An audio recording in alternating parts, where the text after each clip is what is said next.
ಶರಣರ ಪಾದಕ್ಕೊಂದಿಸುತ್ತ ಇಂದಿನ ವಿಚಾರದಲ್ಲಿ ಜಗತ್ತಿನಲ್ಲಿ ಇಬ್ಬರು ಪುರುಷರಿರುವರು. ಅವರ ಹೆಸರು ಕ್ಷರ ಮತ್ತು ಅಕ್ಷರ ಅಂತ ನೋಡಿದ್ವಿ. ಇಲ್ಲಿ ಕ್ಷರ ಅಂದ್ರ ಭೂತಗಳಿಂದ ಕೂಡಿರ್ತಕ್ಕಂಥದ್ದು, ಅಕ್ಷರ ಪುರುಷ ಅಂದ್ರ ಕೂಟಸ್ಥನಾಗಿರ್ತಕ್ಕಂಥದ್ದು.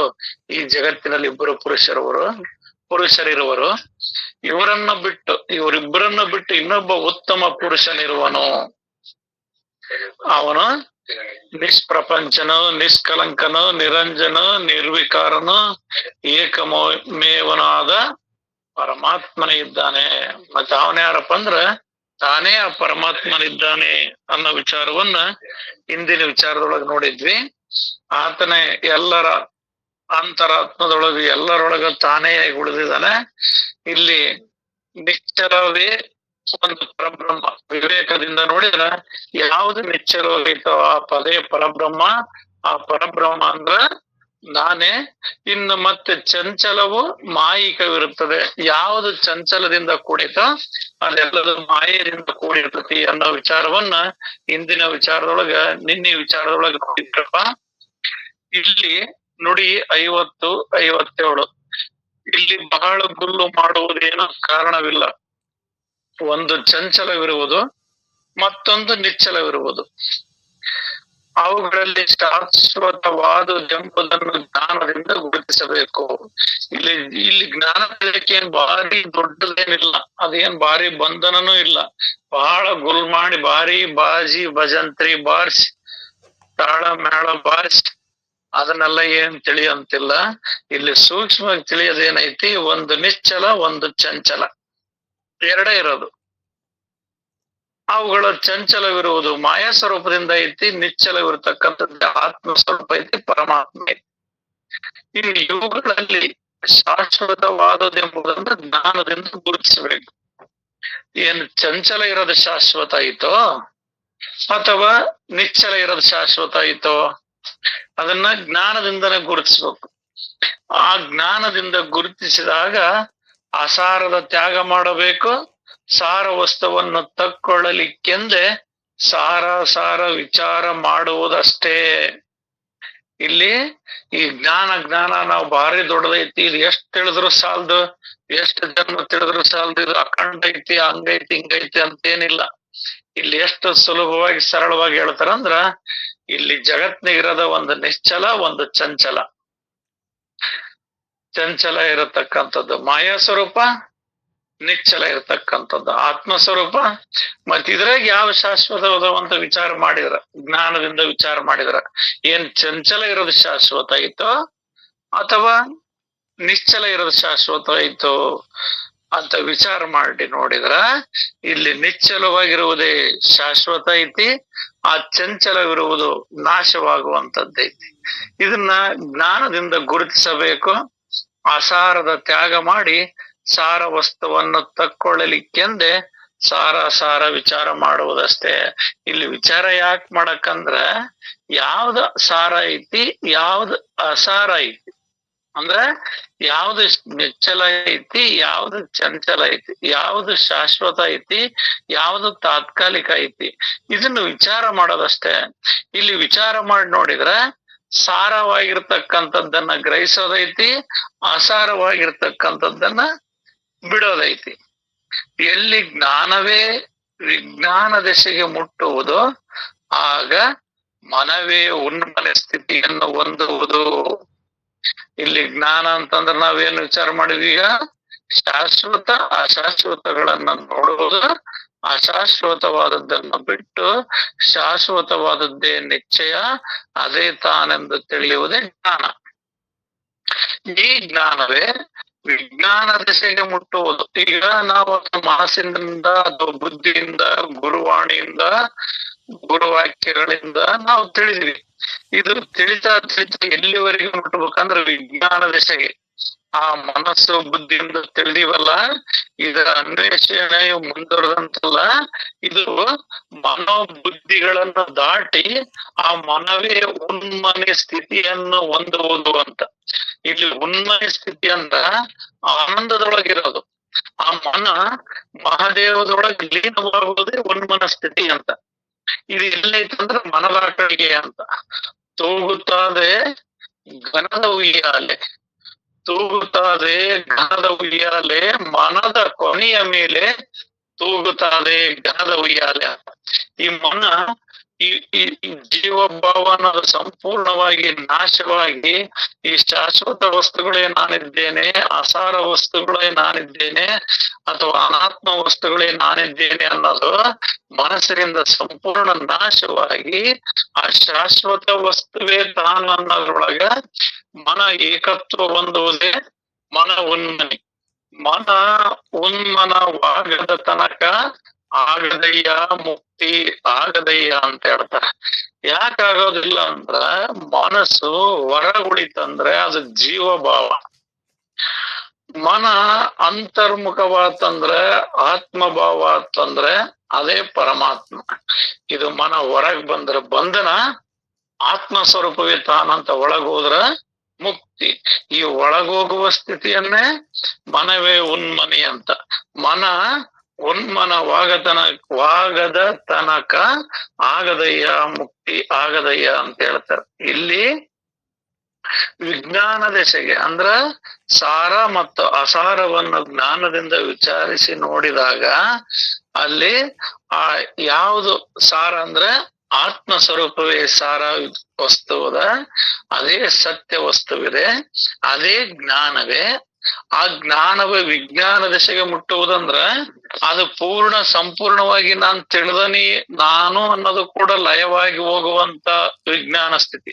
ಅಲ್ಲಿ ನಾನು ಅನ್ನೋದು ಕೂಡ ಏನೊಂದು ಉಳಿದಿರೋದಿಲ್ಲ. ಸಮುದ್ರದೊಳಗ ನದಿ ಹೋಗಿ ಸೇರ್ತಂದ್ರ ಆ ನದಿಯ ಯಾವ ಕುರುಹುಗಳು ಯಾವ ಗುರುತು ಸಹ ಅದ್ರೊಳಗೆ ಉಳಿದಿರೋದಿಲ್ಲ. ಹಂಗ ಮನ ಉನ್ಮನ ಆತಂದ್ರ ಆ ಪರಬ್ರಹ್ಮದೊಳಗ ಏಕತ್ವ ಆತಂದ್ರ ಅದರ ಯಾವ ಮನಸ್ಸಿನ ಗುರುತುಗಳಾಗ್ಲಿ ಏನೊಂದಾಗ್ಲಿ ಯಾವ ಲವಲೇಶವೂ ಕೂಡ ಉಳಿದಿರುವುದಿಲ್ಲ. ಆ ಪೂರ್ಣ ಸ್ಥಿತಿಯಲ್ಲಿ ಆತ್ಮನಿಗೆ ಚಂಚಲತೆ ಎಲ್ಲಿದ್ದ ಬಂದಿತು?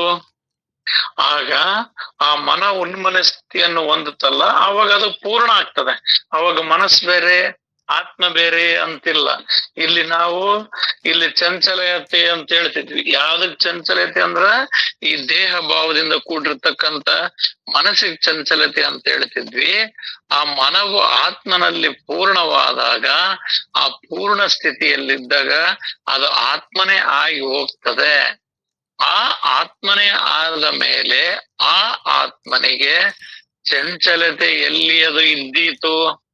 ನಾವು ಪರಿಪೂರ್ಣನಾಗಿರ್ತಕ್ಕಂಥವನಿಗೆ ಚಂಚಲ ಐತಿ ಅಂತವಲ್ಲ, ಅದೆಲ್ಲಿದ್ದ ಇರಕ್ ಸಾಧ್ಯ ಆಗ್ತದೆ? ಚಂಚಲತೆ ಅನ್ನೋದು ಏನೂ ಇರುವುದಿಲ್ಲ, ಅದಿರಲು ಸಾಧ್ಯವೇ ಇಲ್ಲ. ಆ ಆತ್ಮನಿಗೆ ಚಂಚಲತೆ ಎಲ್ಲಿದ್ದ ಇದ್ದೀತು? ಇದೇನು ಬರೀ ಕೇಳಿಕೆಯ ಕೆಲಸವಲ್ಲ, ತನ್ನ ಸ್ವಂತ ಅನುಭವದಿಂದ ತಿಳಿಯತಕ್ಕದ್ದಾಗಿದೆ. ಇದು ಬರೀ ಇಲ್ಲಿ ಹಿಂಗ್ ಹೇಳಿದ್ವಿ ಅಂತ ನಾವು ಅದೆಲ್ಲೋ ಆತ್ಮ ಐತಿ, ಯಾವ್ದೋ ಹಿಂದೆ ವಿಜಯನಗರ ಸಾಮ್ರಾಜ್ಯನೋ ಅಥವಾ ಬಹುಮನಿ ಸಾಮ್ರಾಜ್ಯನೋ ಅಥವಾ ದೆಹಲಿ ಸುಲ್ತಾನರ ಸಾಮ್ರಾಜ್ಯದ ಕಥೆ ಅಲ್ಲಿದು. ನಮ್ಮದೇ ಐತಿ, ನಾವೇ ಅದವಿ, ನಾವೇ ಅದನ್ನ ಅನುಭವದಿಂದ ತನ್ನ ಸ್ವಂತ ಅನುಭವದಿಂದ ತಿಳಿಯತಕ್ಕದ್ದಾಗಿದೆ.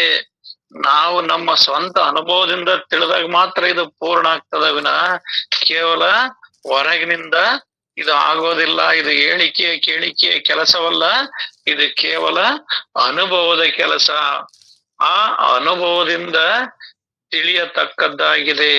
ಆದರೆ ಅನುಭವವಿಲ್ಲದೆ ದಣಿಯುವುದು ಪಾಪವೇ ಸೈ. ಇಲ್ಲಿ ಅನುಭವ ಇಲ್ಲದೆ ದಣಿಯುವುದು ಪಾಪನ ಆಗ್ತದೆ. ಹೆಂಗ ದಣಿಯೋದು? ಹೆಂಗ ಪಾಪ ಆಗ್ತದ? ಅನುಭವ ಇಲ್ಲದ ಹೆಂಗ ಅಂದ್ರ, ಪರಮಾತ್ಮ ಬೇರೆದನ, ನಾನ್ ಬೇರೆ ಅದನಿ, ನಾನು ಸಾಧನೆ ಮಾಡೋನದನಿ, ನಾನು ಇದನ್ನೆಲ್ಲವನ್ನು ಜ್ಞಾನವನ್ನ ತಿಳಿಯೋನದನಿ ಅಂತ ನಾನು ಏಕತ್ವ ಮಾಡ್ಕೊಂಡ್ರ ನಾನು ಏಕತ್ವಗ ತಯಾರಿಲ್ಲ. ಯಾಕಂದ್ರ ನನ್ನೊಳಗ್ ನಾನು ಸಾಧಕನದನಿ, ನಾನು ಹುಟ್ಟನದನಿ, ಹುಟ್ಟಿದನಿ, ನಾನ್ ಸಾಯನದನಿ, ನಾನು ಅವನದನಿ ಅನ್ನೋದು ಜನ್ಮ ಜನ್ಮಾಂತರಗಳಿಂದ ಯುಗ ಯುಗಾಂತರಗಳಿಂದ ಗಟ್ಟಿಗೊಂಡು ಬಂದ್ ಬಿಟ್ಟತಿ. ಇದನ್ನ ನಮ್ಮನ್ನ ನಾವು ಸಾಯಿಸ್ಕೊಳಕ್ ತಯಾರಿಲ್ಲ. ಈ ಜೀವ ಭಾವದ ನಾನುವನ್ನ ಸಾಯಿಸ್ಕೊಳಕ್ ತಯಾರಿಲ್ಲ. ಆದ್ರ ನಾನ್ ಸಾಯಿಸ್ಕೊಂತನಿ ಅಂತೇಳಿ ಮೇಲೆ ಗ್ರಂಥದೊಳಗ ಅಥವಾ ಬಾಯಿಯೊಳಗ ನಾವು ಮಾತಾಡ್ತೇವೆ. ಎಲ್ಲಿವರೆಗೂ ನಾನು ಸಾಯಲ್ಲೋ ಅಲ್ಲಿವರೆಗೂ ನನಗೆ ಮುಕ್ತಿ ಇಲ್ಲ ಅಂತ. ಮತ್ ಈ ನಾನು ಅನ್ನೋದೇನು ಅಹಂಕಾರ ಸ್ವರೂಪದಿಂದ ನಾನು ಅನ್ನೋದೈತಲ್ಲ, ಈ ನಾನು ಅನ್ನೋದೇ ಆ ಪರಬ್ರಹ್ಮ ಎಂಬ ನಾನುವಿನೊಳಗ ಲೀನವಾಗ್ಬೇಕಾಗೈತಿ. ಆದ್ರ ಲೀನ ಆಗ್ಬೇಕಾಗೈತಿ ಅಂತ ಹೇಳ್ತವಿ. ಈ ಹೊರಗಿನ ನಾನು ಅನ್ನೋದಕ್ಕ ನೀರು ಗೊಬ್ಬರ ಹಾಕಿ ಬೆಳೆಸ್ತದ. ನಾನಿಂತನೋ, ನಾನಿಂತ ಊರನೋ, ನಾನಿಂತ ಕೆರೆನೋ ಅನ್ನೋದು ಈ ಅಹಂಕಾರ ಭಾವ ತುಂಬಿದೆ. ಈ ಅಹಂಕಾರ ಭಾವ ಕಳಿಯಲಿಕ್ಕೆ ಅಂದ್ರ ತನ್ನ ಸ್ವಂತ ಅನುಭವದಿಂದನೇ ಸಾಧ್ಯ. ಆ ಅನುಭವದಿಂದನೇ ಇದನ್ನ ತಿಳಿಯತಕ್ಕದ್ದೈತೆ ವಿನ ಬೇರೆ ಯಾವ ಮಾರ್ಗದಿಂದನೇ ಇದು ತಿಳಿಯುವುದಿಲ್ಲ. ಇದನ್ನ ನೀನು ಬ್ಯಾರಿಟ್ಟು ನೋಡಿ ಏನನ ಮಾಡಿ ತಪಸ್ ಮಾಡಿ ಯಾಗ ಯಜ್ಞ ಮಾಡಿ ಅಥವಾ ತೀರ್ಥಯಾತ್ರೆ ಪಾದಯಾತ್ರೆ ಬೇರೆ ಏನಾರ ಮಾಡ್ತಿ ಅಂದ್ರ ಇದು ನಿಂದ ಅನುಭವವಿಲ್ಲದ ದಣಿಯುವುದು ಪಾಪವೇ ಸೈ. ಅದೇನು ಪುಣ್ಯದ ಕೆಲಸ ಅಲ್ಲ. ಇಲ್ಲಿ ನಿನಗ್ ಕರ್ಮ ಹೆಚ್ಚಾಗೈತೆ ಹೋಗಂತ ಹೇಳ್ತಾರ. ಜ್ಞಾನ ಅನ್ನೋದು ಕುಂತತ್ತಾಗ ತಿಳಿಯೋದೈತಿ, ತಿರುಗೇಡಿ ತಿಳಿಯೋದಲ್ಲ, ಸಂಚಾರ ಮಾಡಿ ತಿಳಿಯೋದಲ್ಲ. ಅನುಭವದಿಂದ ಬಲ್ಲಂತ ಗುರುಗಳ ನುಡಿಯನ್ನ ನಾವು ಕೇಳ್ತಿದೀವಿ ಅಂದ್ರ, ಅನುಭವಗಳ ಮಹಾತ್ಮರ ನುಡಿಯನ್ನ ಕೇಳಿ ಅದನ್ನ ನಮ್ಮ ಅಂತರಂಗದೊಳಗೆ ನಾವು ಅರಿವಿನಿಂದ ವಿಚಾರ ಮಾಡಿದ್ರೆ ತಿಳಿತೈತೆ ವಿನ ಇದು ತನ್ನ ಮಾರ್ಕ ಹೊರ ಹುಡುಕಾಡಿದ್ರೆ ಇದು ಎಂದೆಂದಿಗೂ ಆಗೋದಿಲ್ಲ. ಅದೆಲ್ಲದು ದಣಿಯುವುದು ಪಾಪಕರ್ಯ. ಯಾಕಂದ್ರ ಪಾಪ ತೀರೋವರೆಗೂ ಪುಣ್ಯ ತಿಳಿಯೋದಿಲ್ಲ ಅಂತ. ಕರ್ಮ ಬಗೆಹರಿಯವರೆಗೂ ಧರ್ಮ ಉಳಿಯೋದಿಲ್ಲ ಅಂತ. ಏನ್ ಕರ್ಮ ಅಂದ್ರೇನು, ಧರ್ಮ ಅಂದ್ರೆ ಏನಂತ ನಾವು ವಿಚಾರ ಮಾಡಿದ್ರ ಈ ದೇಹ ಭಾವದೊಳಗೆ ನಾವೇ ಕರ್ಮಗಳನ್ನ ಕಲ್ಪನೆ ಮಾಡ್ಕೊಂಡು ಹಂಗ ಮಾಡಿದ್ರಾಗ್ತದ, ಹಿಂಗ್ ಮಾಡಿದ್ರಾಗ್ತದ ಅಂತ ನಾವು ಹೋಗ್ತೀವಲ್ಲ, ಅಂತವ್ರಿಗೆ ಧರ್ಮ ಅಂದ್ರ ಸ್ವರೂಪ ನಾನು ಅನ್ನೋದು ಎಲ್ಲಿದ್ದ ತಿಳಿಯಕ್ ಸಾಧ್ಯ ಆಗ್ತದ? ಹೊರಗ್ ನೋಡೋರಿಗೆ ಅದೆಲ್ಲದು ಕೂಡ ಹೊರಗಿಂದ ಬರೀ ದಣಿವೇ ಆಗ್ತದೆ. ಆದ್ರೆ ಸತ್ಯದಷ್ಟು ಪುಣ್ಯವಿಲ್ಲ, ಅಸತ್ಯದಷ್ಟು ಪಾಪವಿಲ್ಲವಷ್ಟೇ. ಇಲ್ಲಿ ಪುಣ್ಯ ಪಾಪ ಅಂದ್ರ ಇಲ್ಲಿ ದೇಹಾತ್ಮ ಬುದ್ಧಿಯಿಂದ ನಾವು ಪುಣ್ಯ ಪಾಪವನ್ನು ಹೇಳೋದಲ್ಲ. ಇಲ್ಲಿ ಸತ್ಯದಷ್ಟು ಪುಣ್ಯವಿಲ್ಲ ಅಂದ್ರ ಮತ್ತೆ ಸತ್ಯ ಯಾವ್ದಂತಂದ್ರ ಆ ಆತ್ಮ ಸ್ವರೂಪವೇ ನಾನು, ಆ ಪರಬ್ರಹ್ಮ ವಸ್ತುವೇ ನಾನು ಅನ್ನುವುದೇ ಸತ್ಯ. ಅಪ್ಪರ್ ಹೇಳ್ತಿದ್ರು, ಒಂದ್ ಸರಿ ದೇವ್ರದ್ದೇನನ್ನು ಕೋಟಿ ಪುಣ್ಯ ಬರ್ತತ್ ನಿನಗೆ ಅಂತ. ಮತ್ತೆ ಒಂದ್ಸರಿ ದೇಹದನ್ನ ಅಂದ್ರೆ 100 ಗೋವುಗಳು ಕೊಂದಷ್ಟು ಪಾಪ ಬರ್ತತಿ ಅಂತ. 100 ಗೋವುಗಳು ಕೊಂದಷ್ಟು ಪಾಪ ಬರ್ತತಿ ಅಂದ್ರೆ ಏನ್ ಅರ್ಥ? ಅರ್ಥಾತ್ ಹುಟ್ಟು ಸಾವು ಜನನ ಮರಣದ ಚಕ್ರಕ್ಕೆ ಗುರಿ ಆಗ್ತಿಯಲ್ಲ. ಆದ್ರಿಂದ ಇಲ್ಲಿ ಪಾಪ ಪುಣ್ಯ ಅಂದ್ರೆ ಇಷ್ಟೇ, ಆತ್ಮ ಸ್ವರೂಪವೇ ಅರು ಸ್ವರೂಪನೇ ತಾನಂತ ತಿಳಿಯುವುದೇ ಸತ್ಯ, ಅದೇ ಪುಣ್ಯ. ಮತ್ತೆ ದೇಹವೇ ನಾನು ಅಂತೀನಲ್ಲ, ಅದೇ ಪಾಪ. ಈ ಜಗತ್ತಿನೊಳಗೆ ಅತಿಶ್ರೇಷ್ಠ ಪಾಪ ಪುಣ್ಯಗಳು ಯಾವುದವಪ್ಪ? ಅತಿಶ್ರೇಷ್ಠ ಪುಣ್ಯ ಕಾರ್ಯ ಮತ್ತು ಅತಿಶ್ರೇಷ್ಠ ಪಾಪ ಕಾರ್ಯಗಳು ಯಾವರ ಅದವು ಅಂದ್ರ ಆತ್ಮ ಸ್ವರೂಪವೇ ತಾನಿದ್ದೇನೆನ್ನುವುದೇ ಅತಿಶ್ರೇಷ್ಠ ಪುಣ್ಯ. ಮತ್ತೆ ಅತಿ ಪಾಪ ಯಾವುದು ಅಂದ್ರ ಈ ದೇಹವೇ ನಾನಿದ್ದೇನೆನ್ನೋದೇ ಮಹಾಪಾಪ. ಆದರೆ ಅದರ ಅನುಭವ ಹೊಂದದೆ ಸಮಾಧಾನವೆಲ್ಲಿಯೂ ಸಿಗಲಾರದು. ಅದನ್ನ ಅನುಭವದಿಂದ ತಿಳಿದು ಕಂಡು ನೋಡಿದ್ರು ಮಾತ್ರ ಸಮಾಧಾನ ಆಗ್ತದೆ.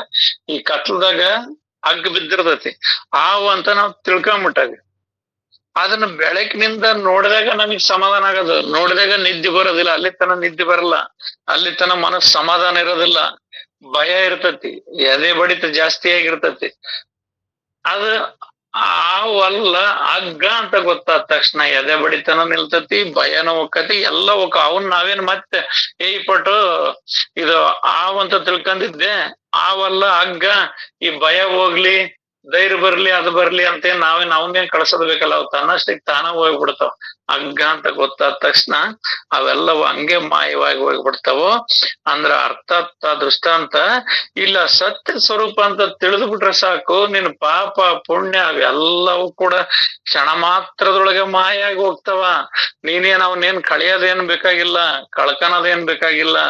ಸೂರ್ಯನ ಉದಯವಾದ ಕ್ಷಣವೇ ಕತ್ತಲು ಮರೆಯವ ಆಗುವ ರೀತಿ, ಸೂರ್ಯ ಹುಟ್ಟಿದ ತಕ್ಷಣನೇ ಕತ್ಲು ಹೆಂಗ್ ಮರೆಯಾಗಿ ಹೋಗ್ತದೋ ಹಂಗ ಸತ್ಯ ಸ್ವರೂಪ ಆತ್ಮ ಸ್ವರೂಪನೇ ನಾನಿದ್ದೇನಂತ ತಿಳಿದ್ರೆ ಸಾಕು, ಈ ಪಾಪ ಪುಣ್ಯ ಅನ್ನೋವು ಯಾವ ಇರೋದಿಲ್ಲ. ಈ ಪಾಪ ಪುಣ್ಯ ಅನ್ನೋದು ಈ ದೇಹ ಮನಸ್ಸಿಗೆ ಸಂಬಂಧಪಟ್ಟದ. ಆದ್ರ ಮಹಾತ್ಮರು ಏನ್ ಹೇಳ್ತಾರ, ನೀನ್ ಆತ್ಮ ಸ್ವರೂಪದಿ ಅಂತ ತಿಳಿದ್ಬಿಡು, ಅದಕ್ಕಿಂತ ಪುಣ್ಯ ಇನ್ನೊಂದಿಲ್ಲ ಅಂತ ಹೇಳ್ತಾರ. ಆದ್ರಿಂದ ಇದು ಅನುಭವ ಒಂದದೇ, ಸಮಾಧಾನವೆಲ್ಲಿಯೂ ಸಿಗಲಾರದು. ಇದನ್ನ ನಮ್ಮ ಅನುಭವದಿಂದ ನಾವೇ ನೋಡ್ಬೇಕು, ನಮ್ಮ ಅನುಭವದಿಂದ ನಾವೇ ತಿಳಿಬೇಕು.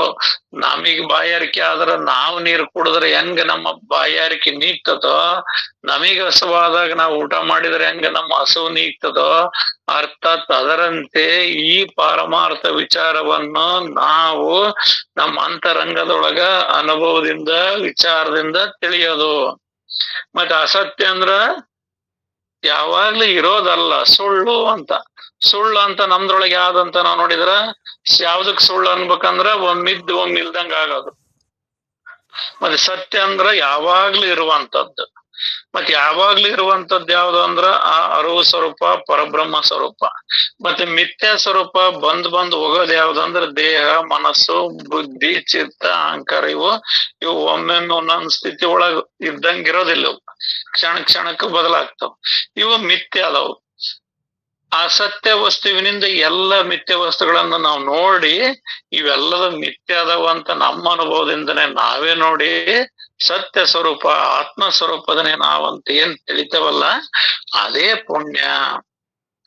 ಇಲ್ಲಿ ಸತ್ಯವೆಂದರೆ ಸ್ವರೂಪವು ಮತ್ತು ಅಸತ್ಯವೆಂದರೆ ಮಾಯವು. ಇಲ್ಲಿ ಸತ್ಯವೆಂದರೆ ತನ್ನ ಸ್ವರೂಪ, ಆ ಪರಬ್ರಹ್ಮ ಸ್ವರೂಪ. ಮತ್ತ ಅಸತ್ಯವೆಂದ್ರೆ ಯಾವ್ದಂದ್ರ ಮಾಯೆ. ಮಾಯೆ ಅಂದ್ರೆ ಯಾವ್ದಂದ್ರ ತೋರಿ ಅಡಗೋದು, ಬಂದ್ ಹೋಗೋದು, ಇದ್ದಂಗ ಇಲ್ದಂಗ ಇರ್ತದ್ದು. ಇಲ್ಲಿ ಇದನ್ನ ತಿಳಿಯೋದು ಅಂತ ಹೇಳ್ತಾರೆ. ಇಲ್ಲಿ ಮೇನ್ ಪಾಯಿಂಟ್ ಏನ್ ಹೇಳ್ತಾರ, ನೀವು ಆತ್ಮಜ್ಞಾನವನ್ನ ತಿಳಿಬೇಕಂದ್ರೆ ಜಾಸ್ತಿ ಗುಲ್ ಮಾಡ್ಕೊಂಡ್ ದೊಡ್ಡ ರಾಮಾಯಣ ಮಾಡ್ಕೊಳಕ್ ಹೋಗ್ಬೇಡ್ರಿ. ಸತ್ಯ ಅಸತ್ಯ ಯಾವುದು ಅಂತ ವಿಚಾರ ಮಾಡ್ರಿ. ಸತ್ಯ ವಸ್ತು ಅಂದ್ರ ಯಾವಾಗ್ಲೂ ಇರ್ತಕ್ಕಂಥದ್ದು, ಶಾಶ್ವತವಾಗಿರ್ತಕ್ಕಂಥದ್ದು, ಅದೇ ಪರಮಾತ್ಮ, ಅದನ್ನ ನೀನಂತ ತಿಳಿ.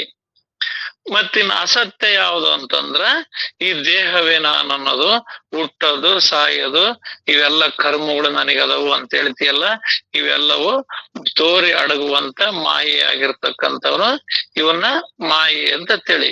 ಯಾವಾಗ್ಲೂ ಇರುವುದನ್ನ ಸತ್ಯ ಅಂತ ತಿಳಿ, ಆ ಬಂದು ತೋರಿ ಅಡಗುವುದನ್ನ ಮಾಯವಾಗುವುದನ್ನ ಅಸತ್ಯ ಅಂತ ತಿಳಿ, ಅದನ್ನೇ ಮಾಯ ಅಂತ ತಿಳಿದು ಬಿಡು. ಇಷ್ಟು ತಿಳಿಯೋದ ಜ್ಞಾನ ಆಗ್ತದ. ಆದ್ರೆ ಇಲ್ಲಿ ಇಷ್ಟು ಹೇಳಿರ್ಬೋದು ಎರಡು ನುಡಿಯೊಳಗ, ಇದೆಲ್ಲದಕ್ಕೂ ಅನುಭವವೇ ಅವಶ್ಯ ಅಂತೇಳಿ ಹೇಳ್ತಾರ. ಇಲ್ಲಿ ಅನುಭವದಿಂದ ನಾವು ವಿಚಾರ ಮಾಡಿ ನೋಡ್ಬೇಕಾಗ್ತದ, ವಿನ ಬೇರೆದ್ರಿಂದ ಸಾಧ್ಯವಿಲ್ಲ. ಇದು ಸಿದ್ಧಾಂತವಿರುತ್ತದೆ.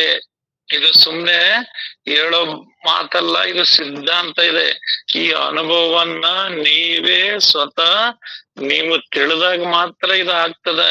ಇದು ಸಿದ್ಧಾಂತದ ಮಾತು. ಇಲ್ಲಿ ನಾವು ಪಾಪ ಪುಣ್ಯದ ನಿಜ ಸ್ಥಿತಿಯನ್ನ ನಿರೂಪಿಸಿದೆವು. ಸಾರ ವಿವೇಕದಿಂದ ದೃಶ್ಯ ರೂಪಿ ಪಾಪ ಒಳಿದು ಪುಣ್ಯ ಸ್ವರೂಪವಾದ ಪರಬ್ರಹ್ಮ ಉಳಿಯಿತು. ನಾವಿಲ್ಲಿ ಹೇಳಿದೇವಿ, ಪಾಪ ಅಂದ್ರೆ ಯಾವುದು, ಪುಣ್ಯ ಯಾವುದು ಅಂದ್ರೆ ನಿಜ ಸ್ಥಿತಿನ ಹೇಳಿದೇವಿ. ನಿಜವಾಗ್ಲೂ ಜಗತ್ತಿನೊಳಗೆ ಪಾಪ ಪುಣ್ಯ ಯಾವ ಅಂದ್ರ, ಪುಣ್ಯ ಅಂದ್ರ ಪರಬ್ರಹ್ಮ ತಾನಂತ ತಿಳಿಯದ ಪುಣ್ಯ,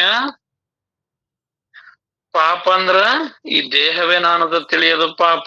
ಇದನ್ನ ನಾವು ನಿರೂಪಿಸಿದೇವಿ. ಇದು ಶತಶುದ್ಧ ಸತ್ಯ. ಸಾರ ವಿವೇಕದಿಂದ ದೃಶ್ಯ ರೂಪಿ ಪಾಪ ಒಳಿದು. ಸಾರ ಅಂದ್ರ ಇದ್ರ ಶಾಶ್ವತ ಯಾವುದು ಅಶಾಶ್ವತ ಯಾವುದು ಅನ್ನೋದನ್ನ ನೀವೇ ನಿಮ್ಮ ವಿವೇಕದಿಂದ ಸಾರ ವಿಚಾರದಿಂದ ತಿಳಿದು ದೃಶ್ಯ ರೂಪಿ ಪಾಪ ಒಳಿದು ಪುಣ್ಯ ಸ್ವರೂಪವಾದ ಪರಬ್ರಹ್ಮವೇ ಉಳಿಯಿತು. ನೀವು ನಿಮ್ಮ ಅನುಭವದಿಂದ ನೋಡಿದ್ದೇ ಆದ್ರ, ವಿವೇಕದಿಂದ ನೋಡಿದ್ದೆ ಆದ್ರ, ಇಲ್ಲಿ ಕಣ್ಣಿಗೆ ಏನೇನ್ ಕಾಣ್ತತೋ, ಜೀವರಾಶಿಗಳಿರ್ಲಿ, ಜಗತ್ತಿರ್ಲಿ, ತಂದೆ ತಾಯಿಗಳಿರ್ಲಿ, ಯಾವ್ದರ ಇರ್ಲಿ, ದೇವ್ರಿರ್ಲಿ, ಬ್ರಹ್ಮ ವಿಷ್ಣು ಮಹೇಶ್ವರರಿರ್ಲಿ, ಏನ್ ನಿನ್ ಕಣ್ಣಿಗೆ ಏನೇನ್ ಕಾಣ್ತತ ಅಂತ ಏನ್ ಹೇಳ್ತೀಯಲ್ಲ, ಅದೆಲ್ಲದು ಮಾಯಾ ಸ್ವರೂಪ ಅಂತ ತಿಳಿ. ಅದೇ ಪಾಪ ಅಂತ ತಿಳಿ. ತನ್ ಬಿಟ್ಟು ಇನ್ನೊಂದು ಘನ ಐತಿ, ತನ್ ಬಿಟ್ಟು ಇನ್ನೊಂದ್ ಐತಿ ಅಂತ ತಿಳಿತಿಯಲ್ಲ, ಅದನ್ನೇ ಪಾಪ ಅಂತ ತಿಳ್ಕ. ಮತ್ತ ಆ ಪಾಪ ಅಂತ ತಿಳಿದು ಆ ಪಾಪ ಒಳಿದು, ಇದೆಲ್ಲದು ಮಿಥ್ಯೆ ಅಂತ ನಿನ್ನೊಳಗ ನೀನ್ ತಿಳಿದು ವಿಚಾರ ಮಾಡಿ, ಅದ ಎಲ್ಲದು ಮಾಯಾ ಸ್ವರೂಪ ಐತಿ ಅಂತ, ಮಾಯಾ ಸ್ವರೂಪ ಐತಿ ಅಂತ ತಿಳಿದು, ಅದೇ ಪಾಪ ಅಂತ ತಿಳಿದು ಆ ಪಾಪ ಒಳಿದು ಪುಣ್ಯ ಸ್ವರೂಪವಾದ ಪರಬ್ರಹ್ಮವೇ ಉಳಿಯಿತು. ಅಲ್ಲಿ ವಿಚಾರದಿಂದ ನೀನ್ ನೋಡಿದೆ ಅಂದ್ರ, ಇಲ್ಲಿ ಯಾವ್ದು ಪಾಪ ಯಾವ ಪುಣ್ಯ ಅಂತ ನೀನ್ ನೋಡಿದೆ ಅಂದ್ರ, ಇಲ್ಲಿ ಯಾವ್ದು ಕಣ್ಣಿಗೆ ಕಾಣ್ತತೋ, ಯಾವ್ದು ನಿನಗ್ ತೋರ್ತತೋ, ಯಾವ್ದು ಸತ್ಯ ಅಂತ ನಿನ್ ಎದುರಿಗೆ ಬಂದ್ ತೋರಿ ಮರೆಯಾಗ್ತದೋ, ಅದೆಲ್ಲದು ಪಾಪ ಅಂತ ತಿಳಿ ಅಥವಾ ಮಾಯೆ ಅಂತ ತಿಳಿ. ಅದನ್ನ ಸತ್ಯ ಅಂತ ತಿಳಿದಿ ಅಂದ್ರ ಅದೇ ನಿನಗ್ ಪಾಪ ಆಗ್ತದ. ಅದು ಎಂದಿಗೂ ಸತ್ಯವಲ್ಲ. ಮತ್ತೆ ಸತ್ಯವಾದದ್ದು ಯಾವ್ದಂದ್ರ, ಯಾವಾಗ್ಲೂ ಇರ್ತಕ್ಕಂಥದ್ದೇ ಆ ಸತ್ಯ. ಅದು ಆ ಪುಣ್ಯ ಸ್ವರೂಪವಾದ ಪರಬ್ರಹ್ಮ ಉಳಿಯಿತು. ಆ ಅಸತ್ಯ ಸತ್ಯ. ಅಸತ್ಯವನ್ನ ಇದು ತಾನಲ್ಲ, ಇದು ಮಿಥ್ಯ ರೂಪ ಐತಿ ಅಂತ ತಿಳಿದೆ ಅಂದ್ರ ಉಳಿದದ್ದೊಂದೇ, ಆ ಪರಬ್ರಹ್ಮ ಒಂದೇ ಉಳಿತೈತಿ. ಆ ಉಳಿದ್ರ ಪರಬ್ರಹ್ಮನೇ ನೀನ್ ಹೌದು. ಮತ್ ನೀನ್ ಬೇರೆ ಆ ಪರಬ್ರಹ್ಮ ಉಳಿತು, ನಾನ್ ಇದನ್ನ ವಿಚಾರ ಮಾಡ್ದೆ, ಮಾಯೆ ಅನ್ನೋದ್ ಅಳಿತು, ಪರಬ್ರಹ್ಮ ಉಳಿತು ಅಂತಲ್ಲ. ಆ ಕಳೆದುಳಿದುದೇ ತಾನೌದು.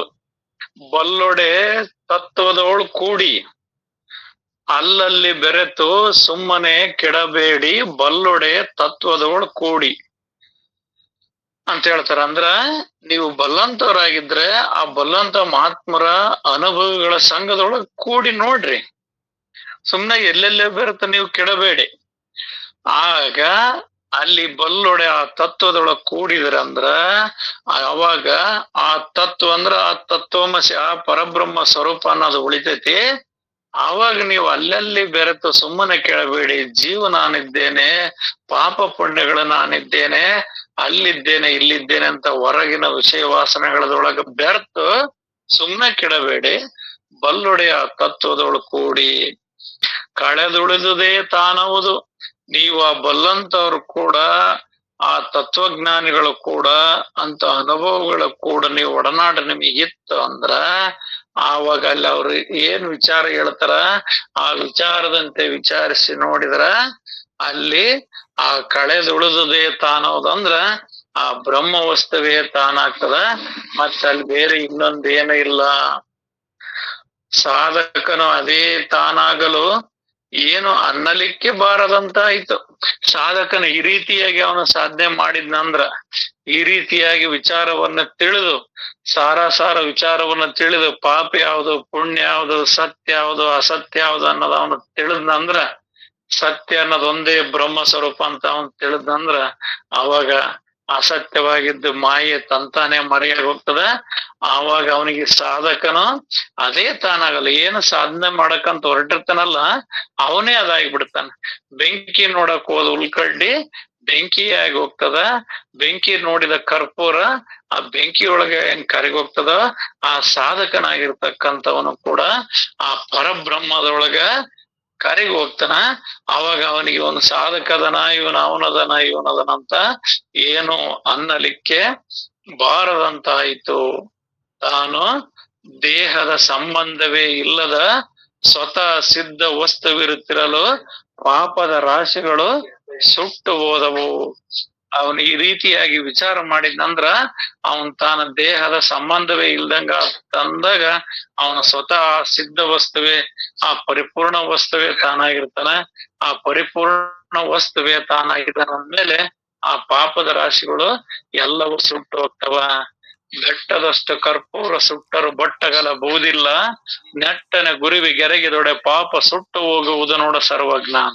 ಮತ್ ನೆಟ್ಟನ ಗುರುವಿಗೆ ಎರಗೋದು ಅಂದ್ರ ಅರ್ಥಾತ್ ನೇರವಾಗಿ ಯಥಾರ್ಥ ಜ್ಞಾನವನ್ನ ನೀನ್ ತಿಳಿದು ಬಿಟ್ರೆ ಸಾಕು, ನಿನ್ನವೆಲ್ಲ ಬೆಟ್ಟದಷ್ಟು ಪಾಪ ಪುಣ್ಯಗಳಿರ್ಲಿ ಎಲ್ಲವೂ ನಾಶವಾಗಿ ಹೋಗ್ತದ ಅಂತ ಹೇಳ್ತಾರ. ಎಲ್ಲರಿಗೂ ಶರಣಾರ್ಥಿ ಅಪ್ಪಾಜಿ. ಇನ್ನೊಂದ್ 2 ನಿಮಿಷ ಐತ್ರಪ್ಪ, ತಾವ್ ಯಾರಾದ್ರೂ ಮಾತಾಡ್ರಿ ಅಂತ ಹೇಳ್ತಾ